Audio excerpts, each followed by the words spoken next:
Oke, Assalamualaikum warahmatullahi wabarakatuh. Selamat siang semuanya teman-teman. Oke, perkenalkan nama saya Muhammad Iqbal Azhari. Di sini saya bersama dengan Muhammad Kasmal Farisi dan Muhammad Iqbal Wahyudaya. Hari ini kita akan mempelajari dengan yang namanya Fundamentals of Metal Casting, atau kalau dalam bahasa Indonesia adalah dasar-dasar dari pengecoran logam. Dalam buku kajian ada pengenalannya, introduksi dari pengecoran. Pengecoran itu pada dasarnya kegiatan yang meliputi satu, yaitu yang pertama adalah penuangan logam cair ke dalam cetakan. Kemudian kita membiarkannya tersolidifikasi atau membeku atau mengeras ya.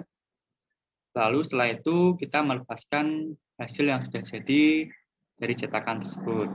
Nah, menjelaskan bahwa kita dalam melakukan pengecoran logam itu berarti sangat penting ya adanya ilmu-ilmu mendasar yang mana nantinya agar dihasilkan ketika pengecoran logam nanti kita hasilkan suatu produk ya yang mana memiliki kualitas yang bagus dan pengecoran itu kita lakukan secara ekonomis yang mana tidak rugi lah pastinya untuk mencari keuntungan. Terus yang ketiga adalah bagaimana dengan ilmu itu kita dapat mempraktikkan sebagaimana cara mendesain cetakan yang bagus dan juga bagaimana mempraktikkan pengecoran itu sendiri.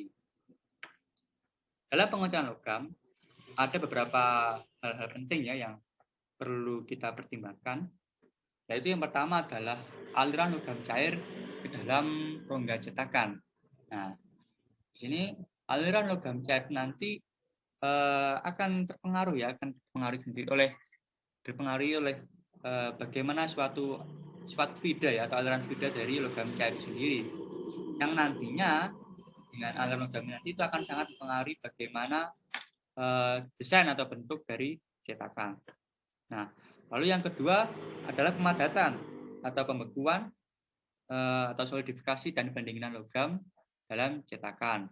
Nah, ini patut kita pertimbangkan karena ini nanti sebenarnya berdasarkan dari sifat bagi logam itu sendiri, bagaimana dari sifat metalurgi logam dan juga bagaimana sifat terma yang dimiliki oleh logam yang kita pakai. Nah, lalu yang ketiga adalah pengaruh jenis bahan cetakan. Jenis bahan cetakan nanti akan mempengaruhi dari segi laju pendinginan logam tersebut. Nah, kita akan masuk ke solidifikasi atau pembekuan dari logam. Ketika setelah logam cair itu dituangkan dalam cetakan, terjadi serangkaian peristiwa yang mana selama pemadatan logam dan pendinginan yang dari suhu tinggi ke suhu lingkungan sekitar. Nah, peristiwa ketika ini pendinginan dan pemadatan atau pembekuan nanti itu akan sangat mempengaruhi ukuran, bentuk, keseragaman, dan komposisi kimia yang dimiliki dari butiran terbentuk selama pengecoran. Nah, yang selanjutnya nanti akan mempengaruhi sifat logam secara keseluruhan. Faktor penting yang mempengaruhi kejadian ini adalah jenis logam, sifat termal logam dan cetakan, hubungan geometris antara volume dan luas permukaan cetakan, dan bentuk dari cetakan.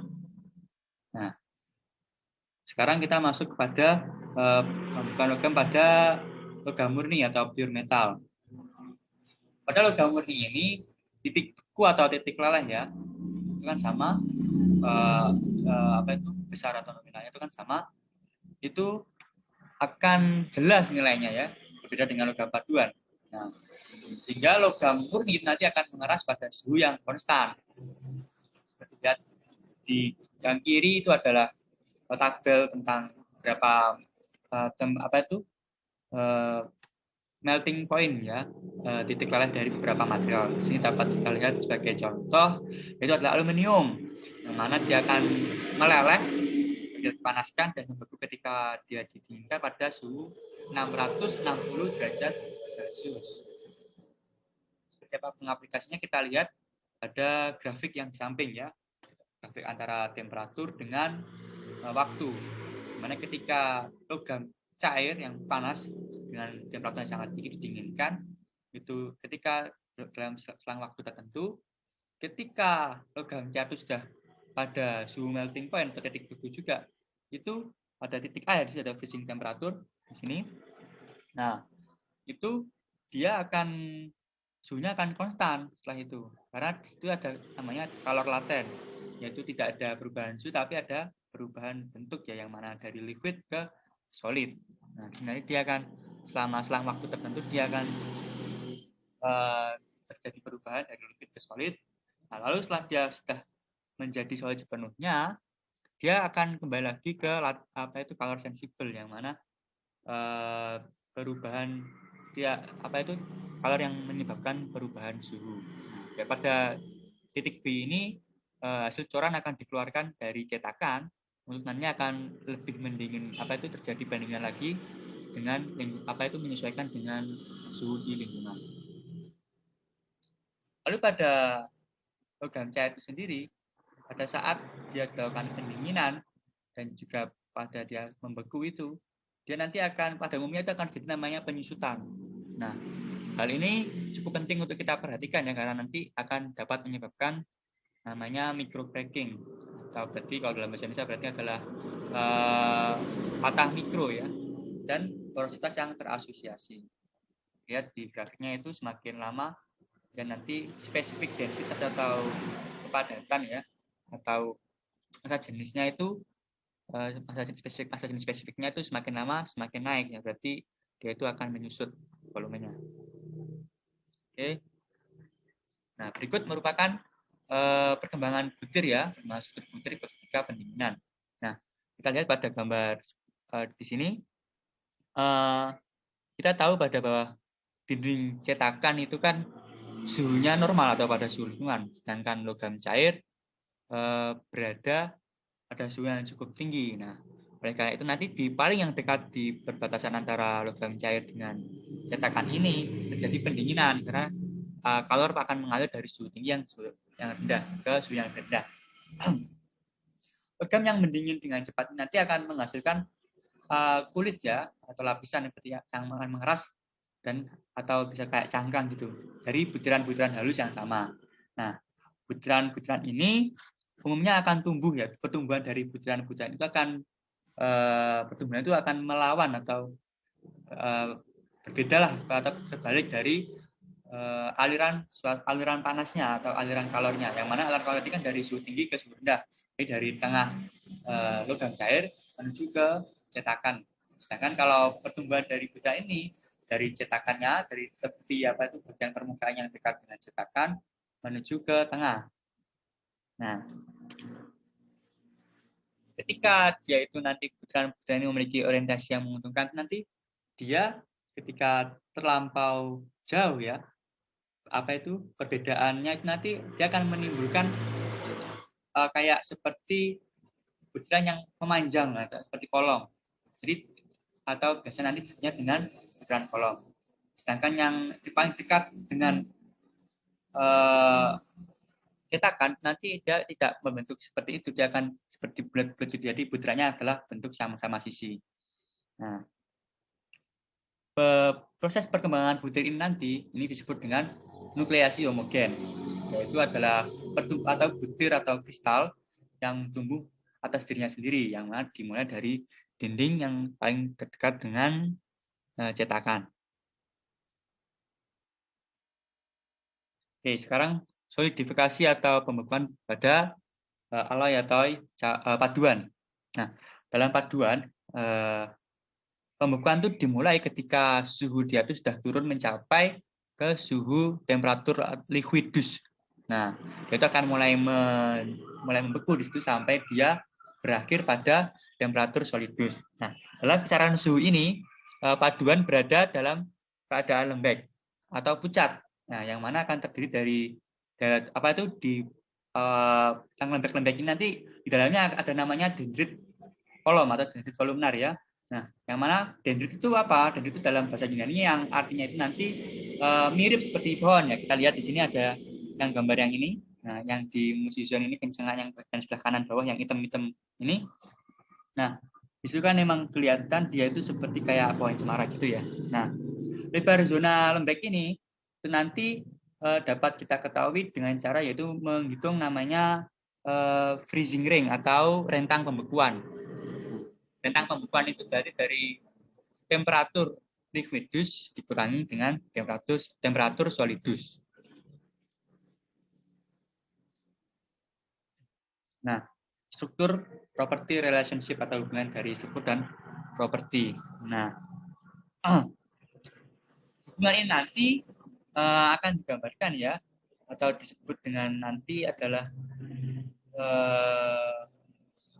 apa itu namanya, akan dijelaskan dalam istilah morfologi dendrit, hubungan antara morfologi dendrit dengan konsentrasi atau jumlah elemen paduan atau konsentrasi elemen paduan di berbagai wilayah dalam logam.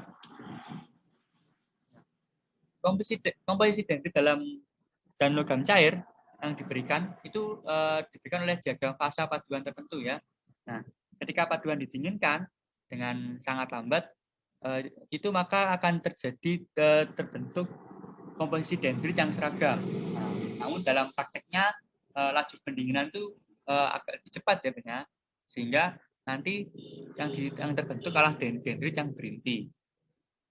Nah, dendrit yang berinti nanti akan memiliki komposisi permukaan yang berbeda dari yang ada di pusatnya. Nah, perbedaan itu nanti akan disebut dengan namanya gradien konsentrasi. Permukaan dendrit yang memiliki konsentrasi elemen paduan nanti akan memiliki konsentrasi elemen paduan yang lebih tinggi. Jadi yang permukaannya apa itu memiliki konsentrasi elemen paduan lebih tinggi daripada intinya. Nah, ini karena adanya penolakan zat terlarut dari inti ke permukaan selama terjadinya pemadatan dendrit. Nah, seperti lihat di sini pada gambar 10.6 yang A ini ya, dia itu ada namanya apa itu kayak bagian yang dekat akar dendrit ini yang bagian gelap-gelap ini. Nah, dia itu bayangan-bayangan ini sebenarnya adalah menunjukkan bahwa daerah ini, daerah yang abu-abu ini ya yang dekat dengan akar dendrit ini, dia itu memiliki konsentrasi zat terlarut yang lebih tinggi. Nah, sehingga ada namanya di sini adalah microsegregation atau pembagian mikro ya di wilayah ini yang jauh lebih jelas daripada wilayah yang lain. Nah, segregation atau pemisahan atau pembagian itu adalah ada beberapa jenis yang dimana berbeda dengan microsegregation tadi. Macrosegregation ini melibatkan perbedaan komposisi di seluruh pengecoran logam itu sendiri. Nah, dalam situasi di mana bagian depan pemadatan atau bagian permukaan yang paling depan yang untuk memadat atau membeku itu yang dimulai dari apa itu cetakan, tepi yang dekat dengan cetakan itu nanti akan menunjukkan konstituen titik leleh yang lebih menuju ke konstituen titik leleh yang lebih rendah dalam paduan pemadatan yang didorong ke arah tengah sehingga apa yang disebut dengan namanya normal segregation. Nah, akibatnya nanti dari pengecoran semacam ini yaitu nanti akan didapatkan konsentrasi elemen paduan yang lebih tinggi di pusat daripada yang ada di permukaan. Nah, sehingga beda dengan namanya apa itu namanya struktur dendritik yang dapat pada gambar tadi yang 10.2 yang B yang ini yang B yang tengah. Nah, itu dia itu masih sebaliknya, pusat pengecoran memiliki konsentrasi elemen paduan yang lebih rendah atau segresi yang terbalik. Nah, daripada permukaannya. Nah, alasannya mengapa? Karena logam cair yang memiliki konsentrasi elemen paduan yang lebih tinggi itu masuki rongga yang terbentuk dari penyusutan solidifikasi pada lengan dendrit yang telah mengeras lebih cepat. Nah, bentuk segresi lainnya adalah sedangkan ada bentuk segresi lainnya atau segresi yang lain itu adalah segresi yang akibat oleh gravitasi yang mana nanti bagian yang memiliki massa jenis ya atau densitas yang lebih tinggi itu akan tenggelam ke bawah, sedangkan yang ringan maksudnya akan mengapung ke atas. Nah, struktur cor yang khas atau paduan lautan padat dengan zona bagian dalam itu seperti pada gambar B ini ada namanya equaxis zone atau yaitu ada apa itu namanya struktur yang dia sama sisi yang di bagian tengah itu. Nah, dia itu bisa untuk diperluas lagi sehingga nanti semua bidang dari logam itu sama isi semua. Itu dengan cara yaitu adalah dengan cara menambahkan inokulan ya atau apa itu inokulan? Maka atau nukleasi itu nanti akan menginduksi nukleasi butir di seluruh logam cair sehingga akan jadi namanya nukleasi heterogen. Nah, karena adanya gradien termal dalam masa padat logam cair dan karena gravitasi dan perbedaan massa jenis yang dihasilkan, sehingga di sini yang paling berpengaruh adalah konveksi. Konveksi itu akan mempengaruhi sekali untuk perkembangan strukturnya ya.